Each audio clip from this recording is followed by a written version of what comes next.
Hello student में आपका स्वागत है। मैं हूं रिजवान। और मुझे हंसी आ रही है इसलिए क्योंकि मैंने एक वीडियो डाला था अभी को कुवैत वीज़ा कैसे चेक करते हैं।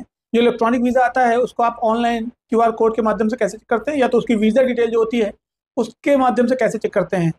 तो उसके बाद मुझे कुछ ऑफर लेटर आने लगे, कुछ वीज़ा आने लगे कि मुझे वेरिफिकेशन करना है, कैसे करना है। मैं आपको वो दोनों चीज़ें दिखाऊंगा जो मुझे ऑफर लेटर आया और वीज़ा आया है। हालांकि ऑफर लेटर के लिए मैंने नंबर डाला था अपने यूट्यूब चैनल पे, तो मैंने वो नंबर हटा दिया है। इसलिए टाइम नहीं होता है ऑफर लेटर चेक करने का या वीज़ा चेक करने का। लेकिन किसी नोन ने मेरे पास में ये वीज़ा भेजा है और एक ऑफर लेटर, तो मैंने चेक किया है। मैं आपको ये बताने वाला हूँ कि किस तरह से अभी भी लोगों को समझ में नहीं आ रहा है कि इतने मैं वीडियोस बना चुका हूँ कि वीज़ा चेक करना कैसे, ऑफर लेटर चेक करना कैसे, उसके बाद भी लोग पेमेंट दे देते हैं और फंस जाते हैं, उसके बाद मेरे पास आते हैं। तो मैं आपको एक ऑफर लेटर भी दिखाऊंगा, एक वीज़ा भी दिखाऊंगा कुवैत का ही, कि आखिरकार मतलब कितना आसान था उसको चेक करना। लेकिन फिर भी चेक नहीं हो पा रहा है। वो जिसके पास में वीज़ा आया और वो पेमेंट करने जा रहा था इंसान, वो 1 आध लाख रुपए 1 डेढ़ लाख रुपए पेमेंट देने जा रहा था कंसल्टेंट को। तो मैं वो वीज़ा पूरा दिखाऊंगा आपको। और जो ऑफर लेटर है वो तो आप स्क्रीन पे देख ही सकते हैं।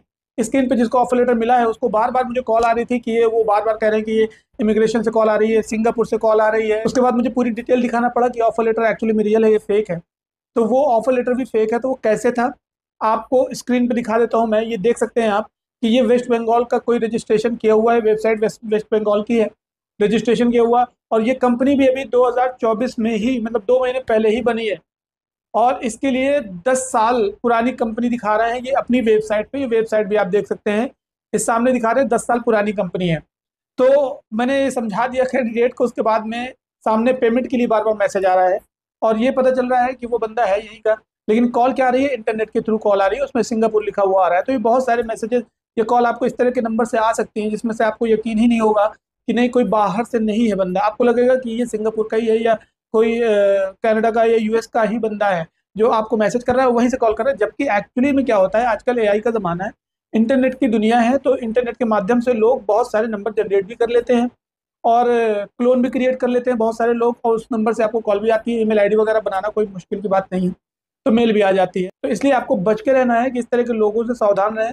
और दूसरी बात मैं आपको बता देता हूँ कि जो वीज़ा है कुवैत का, मैंने कल वीडियो बनाया था, उसके बाद में जो मेरे पास वीज़ा आया है, तो मैं आपको अपने लैपटॉप की स्क्रीन पे दिखाता हूँ कि आप देखिए कि कितना आसान था वो वीज़ा चेक करना। वो वीज़ा देख के आप यकीन नहीं कर सकते हैं कि वो वाकई में नकली वीज़ा। देखने से आपको कहीं पे भी नहीं पता चलेगा कि नकली वीज़ा, लेकिन मैं आपको दिखाता हूँ कि वो किस तरह से नकली वीज़ा है। मैं अपने लैपटॉप की स्क्रीन पे दिखाता हूँ आपको। तो मेरे पास लैपटॉप में वीज़ा खुला हुआ है। मैं आपको बता दूँ कि मेरे किसी नोन ने, हमारे जान पहचान के हैं, हमारे दोस्त हैं, उन्होंने वीज़ा भेजा है कि उनके कोई रिलेटिव हैं जिनके पास ये वीज़ा आया है।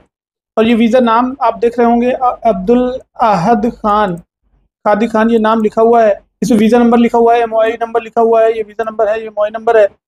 और यहाँ पे देखिए क्या चीज़ है, आपको ओरिजिनल वीज़ा लग रहा होगा, एकदम रियल वीज़ा दिख रहा है आपको, क्योंकि कुवैत का वीज़ा ऐसे ही आता है। अब इसमें मैं आपको मिस्टेक बताता हूँ कि वो मिस्टेक्स आपको जो नहीं दिख रही हैं वो क्या क्या है। और अगर आपको मिस्टेक दिख रही है तो नीचे कमेंट बॉक्स पे ज़रूर लिखिएगा, क्योंकि मैंने जो मिस्टेक्स निकाली हैं वो तो मैं आपको वीडियो के माध्यम से बता दे रहा हूँ, लेकिन हो सकता है बहुत सारी ऐसे मिस्टेक्स हों जो मैं नहीं चेक कर पा रहा हूँ। इसमें अरबी में भी कुछ चीज़ें हैं, और ये अरबी में नहीं है, वो किस लैंग्वेज में है वो भी आप मुझे कमेंट बॉक्स में ज़रूर बताएं। तो यहाँ पे नाम लिखा हुआ है, और नाम लिखने के बाद में आपको मैं बताता हूँ, नीचे प्रोफाइल लिखा हुआ है, ऑक्यूपेशन पे जाते हैं तो यहाँ पे लिखा है हाइड्रोलिक मैकेनिक। हाइड्रोलिक मैकेनिक के बाद में यहाँ पासपोर्ट नंबर भी दिया हुआ है और डेट ऑफ बर्थ दी हुई है। तो अब इसमें कमी हम देखते हैं कि कमी कहाँ कहाँ पे है। सबसे पहले तो हम ये देख लेते हैं कि डेट ऑफ बर्थ जो दी हुई है, इन्होंने सही डेट ऑफ बर्थ दी है, लेकिन यहाँ पासपोर्ट नंबर जो दिया हुआ है ये नॉर्मल है। उसके बाद ये क्या दिया हुआ है, ये भी आप देख सकते हैं कि पासपोर्ट नंबर पे इन्होंने डेट ऑफ बर्थ डाल दी है। पहली मिस्टेक तो आप ये चेक कर लीजिए, ठीक है। दूसरी बात ये है कि हाइड्रोलिक मैकेनिक जो लिखा है, इसकी स्पेलिंग में ये गलती है कि यहाँ पे हाइड्रोलिक में ए यू आना चाहिए, तो इन्होंने ए यू नहीं डाला है।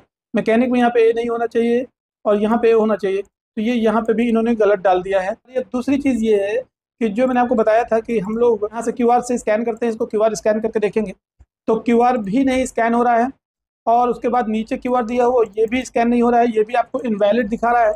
और इसके बाद अगर आप वीज़ा नंबर डालते हैं तो आपको वीज़ा नंबर के साथ में भी ये इनवैलिड दिखा रहा है। वीज़ा नंबर और एमओआई नंबर लिखा हुआ जो है इसके नीचे, ये भी इनवैलिड दिखा रहा है, जो कि मैंने कल आपको चेक करके दिखाया था कि कैसा रियल वीज़ा होता है। तो एक्चुअली में ये वीज़ा आया है, इस पर पेमेंट तो हो जाएगी, कोई पेमेंट कर देगा अगर, तो ये स्टैंप नहीं हो पाएगा, क्योंकि वहाँ पे भी जब जाएगा, एम्बेसी में भी जाएगा, तो ये वीज़ा पासपोर्ट में स्टैंप नहीं हो सकता। और अगर पासपोर्ट में स्टैंप भी दिखा देंगे वो, तो मैं आपको बता दूं कि ये पासपोर्ट में भी हो सकता है नकली तरीके से कोई स्टिकर लगा के स्टैम्प कर दें। एक्चुअल में ये वीज़ा एकदम नकली है, एकदम फेक है। तो मैं ये बताना चाह रहा हूँ कि इस तरह के बहुत सारे लोग हैं कि जो वीज़ा सामने आने के बाद में एक्साइटेड हो जाते हैं, उनका वीज़ा आ गया है और वो पेमेंट करने लगते हैं सामने, जिसका बहुत बड़ा उनको लॉस झेलना पड़ता है बाद के। तो इसलिए मैं आपसे रिक्वेस्ट करूंगा कि कोई भी वीज़ा आता है तो वेरिफिकेशन के लिए मैं बहुत सारे वीडियोस बनाता रहता हूँ, और क्योंकि मेरे पास टाइम नहीं होता है तो मैं नहीं चेक कर पाता हूँ, वेरिफिकेशन नहीं कर पाता हूँ, इसलिए मैंने नंबर हटा दिए हैं सारे। तो आप प्लीज़ वीडियो देखें, उसका वेरिफिकेशन प्रोसेस सीखें, और वेरिफिकेशन प्रोसेस सीख के दूसरों को भी बताएं कि कैसे एक्चुअली में वेरीफाई करना होता है वीज़ा, ताकि लोगों का लॉस होने से बच जाए और आप किसी की हेल्प भी कर सकते हैं इस तरह से। Thank you so much. कुछ और वीडियोस लेके आता हूँ, तब तक के लिए चैनल को सब्सक्राइब कर लीजिए, बगल में नोटिफिकेशन बेल है उस पर भी क्लिक कर दें ताकि आगे आने वाली वीडियोस की नोटिफिकेशन आप तक पहुँचती रहे। वीडियो को लाइक करना ना भूलें। चलिए मिलता हूँ आपको, टेक केयर, जय हिंद।